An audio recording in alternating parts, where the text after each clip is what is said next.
প্রতিবাদের নানান ভাষা, কিন্তু এভাবে যে প্রতিবাদ করা যায় তাই করে দেখালেন মালদা মেডিকেল কলেজের জুনিয়র ও সিনিয়র ডাক্তাররা। তারা পরিষেবা বন্ধ করে নয়, বরং গ্রামে গিয়ে অভয়া ক্লিনিক খুলে চিকিৎসা পরিষেবা দিলেন গ্রামের সাধারণ মানুষকে, তাও আবার সম্পূর্ণ বিনামূল্যে। বুধবার আর.জি. কর কাণ্ডে জুনিয়র ও সিনিয়র চিকিৎসকদের এমনই অভিনব প্রতিবাদ চোখে পড়ল মালদার হবিবপুর ব্লকের আইহো এলাকায়। এদিন ওই এলাকার এক বেসরকারি বিদ্যালয় প্রাঙ্গণে Malda medical college resident doctor association এবং ওয়েস্ট বেঙ্গল জুনিয়র ডাক্তার ফোরামের পক্ষ থেকে অভয়া ক্লিনিক আয়োজন করা হয়।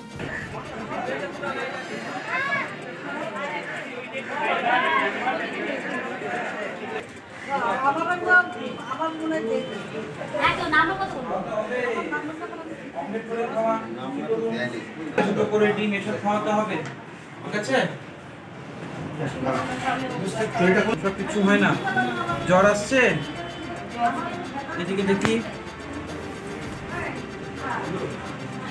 করতে হবে, খুলে আছে টনসিলসটা একটু।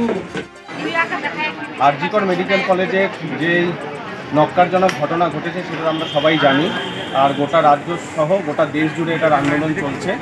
চিকিৎসকেরা সেটার বিরুদ্ধে এবং জনসাধারণ সেটার বিরুদ্ধে আন্দোলন করছে। আজকে জনসাধারণ যেইভাবে আমাদের পাশে এসে দাঁড়িয়েছে, আমরা মালদা মেডিকেল কলেজের বিভিন্ন বিভাগের সিনিয়র এবং জুনিয়র চিকিৎসকেরা মিলে এই মালদাবাসীর জন্য মালদা জেলায় বিভিন্ন জায়গায় আমরা বিনামূল্যে চিকিৎসা পরিষেবা দেওয়ার পরিকল্পনা করেছি। আজকে এই বিনামূল্যে চিকিৎসা পরিষেবা আমরা আইওতে করছি। এটার নাম Abhaya clinic. West Bengal junior doctor front এবং মালদা মেডিকেল কলেজের রেসিডেন্ট ডক্টর অ্যাসোসিয়েশনের তরফ থেকে রাজ্য জুড়ে যেই অভয়া ক্লিনিক হচ্ছে সেটা আমরা মালদা জেলাতেও চালু করলাম আজকে থেকে। আগামীতে আমরা অন্যান্য জায়গায়ও সাধারণ মানুষকে এই বিনামূল্যে পরিষেবা দেব এবং এখানে আমরা বিনামূল্যে ওষুধও বিতরণ করছি। সাধারণ মানুষকে আমরা অসংখ্য ধন্যবাদ জানাই এই আন্দোলনে আমাদের পাশে থাকার জন্য, কিন্তু আমরা সাধারণ মানুষকে এই বার্তা দিতে চাই যে আন্দোলন যেরকম চলছে তার সাথে আমরা আমাদের পরিষেবাও চালিয়ে যাচ্ছি। হাসপাতালেও ইমার্জেন্সি পরিষেবা সব চলছে এবং আমরা মানুষের দিকে দুপা বাড়িয়েছি। মালদা জেলার বিভিন্ন জায়গায় এই অভয়া ক্লিনিক আমরা ধীরে ধীরে করব। পাচ্ছেন আজকে মালদা মেডিকেল কলেজের সিনিয়র জুনিয়র মিলিয়ে প্রায় 50-60 জন ডাক্তারবাবু এখানটায় এসছেন। আর আপনারা ভিড় দেখতেই পাচ্ছেন এখানটায় চারিদিকে। সকাল থেকে যেরকম সাধারণ মানুষ আমাদের পাশে এসে সাড়া দিয়েছেন এই ক্যাম্পে, সবাইকে এখানটায় বিনামূল্যে পরিষেবা দেওয়ার জন্য ডাকা হয়েছে এবং সাধারণ মানুষ এসে পরিষেবা পাচ্ছেন এবং আমরা পরিষেবা দেওয়ার জন্যই আছি। তো আশা করছি এটা সাফল্য পাবে। ডক্টর সরস্বতী আমাদের হসপিটালে আমরা জুনিয়র ডাক্তাররা ওপিডি করছি না, কারণ আমরা এখনো আমাদের অভয়ের বিচার পাইনি।